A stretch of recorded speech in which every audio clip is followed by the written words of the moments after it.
भारत के खिलाफ जासूसी करने के लिए पाकिस्तान ने एक बेहद चालाक और खतरनाक तरीका अपनाया था, जिसका खुलासा अब हो चुका है।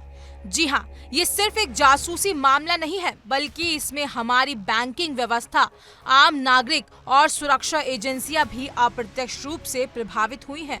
कुछ दिन पहले केंद्रीय रिजर्व पुलिस बल यानी सीआरपीएफ के एक सहायक उप निरीक्षक मोती राम जाट को राष्ट्रीय जांच एजेंसी ने गिरफ्तार किया। उन पर आरोप है कि उन्होंने देश की गोपनीय जानकारियां पाकिस्तान के खुफिया एजेंट्स को लीक की। लेकिन इस केस में सबसे चौंकाने वाली बात यह है कि पाकिस्तान ने भारत में अपने जासूसी नेटवर्क को फंड करने के लिए ऐसा तरीका अपनाया जिससे उन्हें पकड़ना लगभग नामुमकिन हो गया। एनआईए की जांच में खुलासा हुआ कि पाकिस्तानी एजेंट्स ने सीधे पैसे भेजने के बजाय भारतीय नागरिकों का इस्तेमाल किया, वो भी बिना उनकी जानकारी के। कैसे? उन्होंने ऐसे लोगों को चुना जो सामान्य रूप से ट्रैवल बुकिंग, मनी एक्सचेंज या अन्य छोटे मोटे व्यापारिक लेन देन में शामिल थे। इन ग्राहकों को क्यूआर कोड या बैंक डिटेल्स भेजी गईं, जो असल में मोती राम जाट के बैंक खातों से जुड़ी थी। ग्राहक सोचते थे कि वो किसी एजेंसी को पेमेंट कर रहे हैं, लेकिन असल में वो पैसा एक जासूस तक पहुंच रहा था।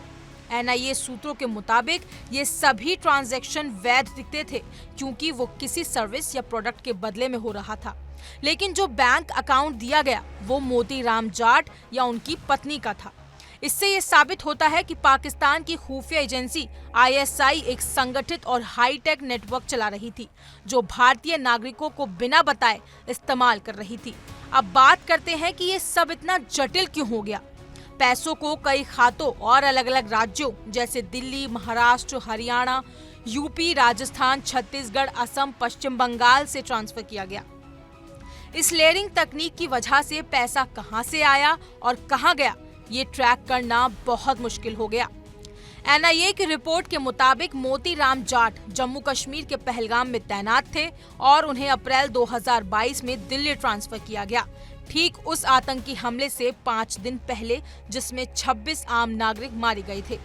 कहा जा रहा है कि उन्होंने साल 2023 से पाकिस्तानी अधिकारियों को संवेदनशील जानकारी देना शुरू कर दिया था, जिनमें सुरक्षा बलों की तैनाती, मूवमेंट और मल्टी एजेंसी सेंटर के कुछ गोपनीय रिपोर्ट शामिल थे। इसके बदले में उन्हें हर महीने करीब 3500 रुपए और कुछ खास सूचनाओं के लिए 12,000 रुपए तक मिलते थे।